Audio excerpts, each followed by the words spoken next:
melanjutkan pembelajaran yang sudah dipelajari sebelumnya. Kali ini kita akan membahas atau belajar tentang hal-hal yang membatalkan wudhu dan tata cara berwudhu. Sekarang silakan dibuka bukunya halaman 74 ya. Kita masuk ke bagian D dan ke bagian E. Tapi sebelumnya Bu Femi akan menjelaskan tentang hal-hal yang membatalkan wudhu. Di sini disebutkan ada 5 hal yang membatalkan wudhu ya. Di sini hal-hal yang membatalkan wudhu. Jadi ketika kalian sudah berwudhu, kemudian terjadi hal-hal berikut, maka wudhunya batal atau kalian harus berwudhu kembali seperti itu. Di sini ada buang angin ya. Biasanya kita menyebutnya kentut ya. Itu kalau kamu sudah wudhu terus kamu tiba-tiba kentut atau buang angin, maka wudhunya batal dan kamu harus berwudhu kembali ya, mengulang wudhunya seperti itu supaya sholatnya sah.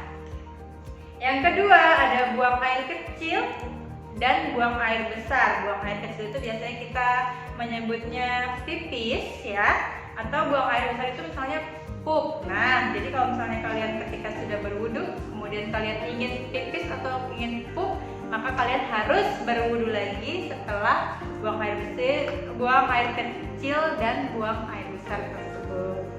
Selanjutnya ada hilang akal. Hilang akal itu kita menyebutnya gila ya, atau hilang ingatan. Hilang ingatan itu namanya amnesia.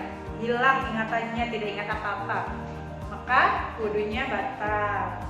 Yang selanjutnya mabuk ya. Mabuk itu biasanya karena meminum minuman keras ya, itu maka batal. Wudhunya harus berwudhu kembali. Dan tidur lelap ya di sini ya, bukan tiduran. Kalau tiduran kan masih melek matanya ya, belum pules. Tapi kalau tidurnya sudah lelap, sudah pules, makanya kamu harus ketika kamu bangun mau sholat harus berwudhu lagi ya.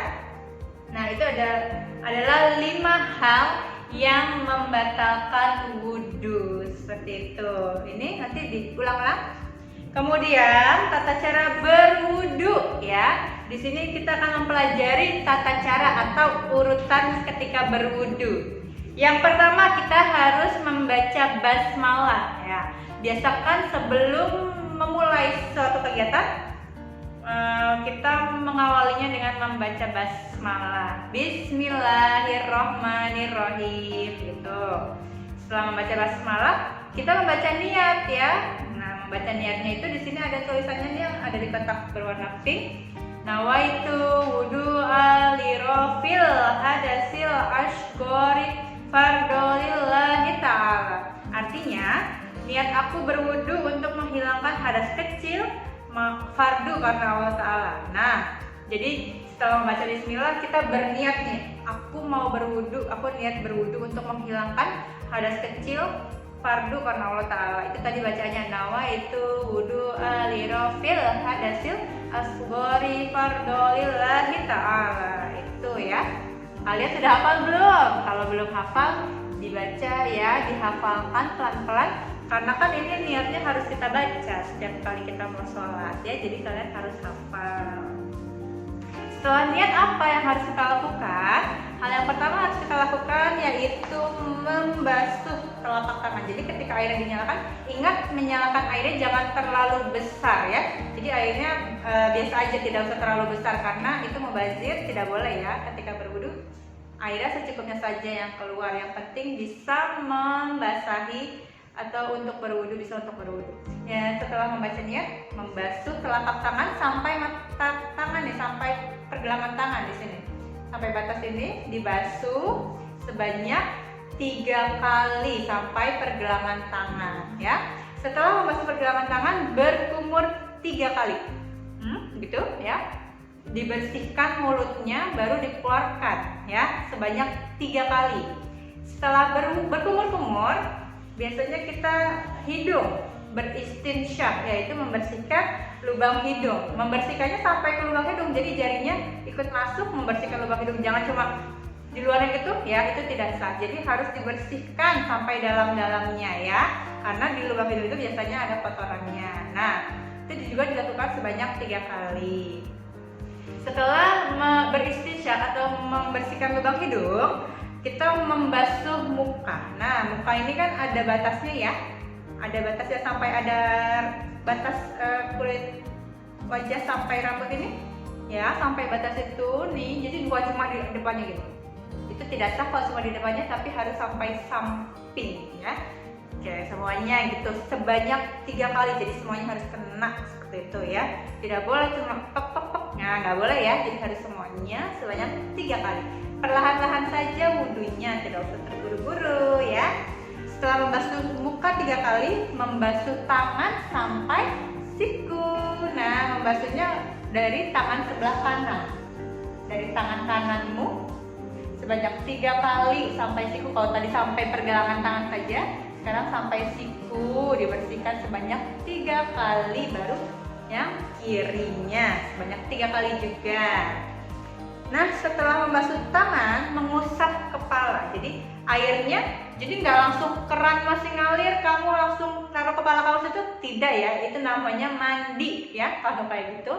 Jadi airnya taruh di tangan, kemudian dibuang, dibasuh-basuh seperti itu, diusap-usap. Nah ya, jadi rambutnya tidak terlalu basah seperti itu, di rambut-rambutnya. Kalau sudah mengusap sebagian kepala, telinga. Nah, mengusap telinga juga nih dari bawah diurut ke atas, tapi jadinya ada yang masuk ke lubang telinga sambil membersihkan. Seperti itu, diputar ke atas sebanyak 3 kali ya. Jangan sampai lebih dari 3 kali. Dan jangan sampai kurang juga, harus 3 kali. Setelah membasuh kedua telinga ya, setelah itu membasuh kedua kaki hingga mata kaki. Mata kaki itu ada yang bagian pergelangan kakinya itu, ya kan? Nah, sampai situ. Jangan lupa sela-sela jarinya. Misalnya ini jari kaki, misalnya ini kaki, sela-sela jarinya juga dibersihkan sampai pergelangan kaki ya.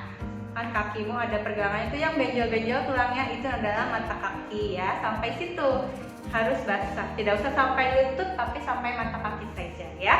Kemudian setelah selesai berwudu sampai urutan yang terakhir, membasuh kedua kaki sampai mata kaki, kamu jangan lupa untuk membaca doa setelah berwudu. Ada yang masih ingat? Ada yang sudah hafal atau gimana?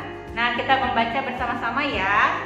Asyhadu alla ilaha illallah wahdahu la syarikalah wa asyhadu anna Muhammadan abduhu wa rasuluh. Allahumma ja'alni minat tawabina wa ja'alni minal mutatahhirin wa ja'alni min ibadikas sholihin. Nah, itu tadi doa setelah berwudu. Memang agak panjang, tapi tidak apa-apa. Kalian kalau belum hafal, boleh itu cari doanya ya di Google, atau boleh dari buku difotokopi kemudian ditempel ya, misalnya ditempel di dekat kamar mandi, tapi jangan di dalam kamar mandi ya, di luar kamar mandi boleh ditempel. Jadi setelah berwudu kalian bisa membacanya sambil menghafal perlahan-lahan seperti itu. Nah, itu urutannya jangan sampai tertukar supaya mudah mengingatnya. Bu Femi punya lagu, atau mungkin kalian ada yang sudah tahu lagunya ya. Kalian sudah tahu lagunya, kita bernyanyi bersama-sama. Nih, jadi lagu seperti ini. Tepuk wudu, baca bismillah lalu cuci tangan, kumur-kumur basuh hidung, basuh muka, tangan sampai ke siku, kepala dan telinga, terakhir usap kaki lalu doa. Nah, berdoanya yang tadi ya, yang doa setelah wudhu. Itu urutannya supaya mudah dihafalkan dengan lagu. Jadi nanti kalian bisa ingat ya, lebih mudah mengingatnya. Diulang-ulang urutannya, jangan sampai tertukar ya, karena kalau tertukar jadinya tidak sah ya. Harus wudhunya sesuai dengan urutannya. Makanya supaya tidak lupa diulang-ulang lagi seperti itu ya. Oke, sekian pembahasan tentang hal-hal yang membatalkan wudhu dan tata cara berwudhu hari ini. Dipelajari lagi. Wassalamualaikum warahmatullahi wabarakatuh.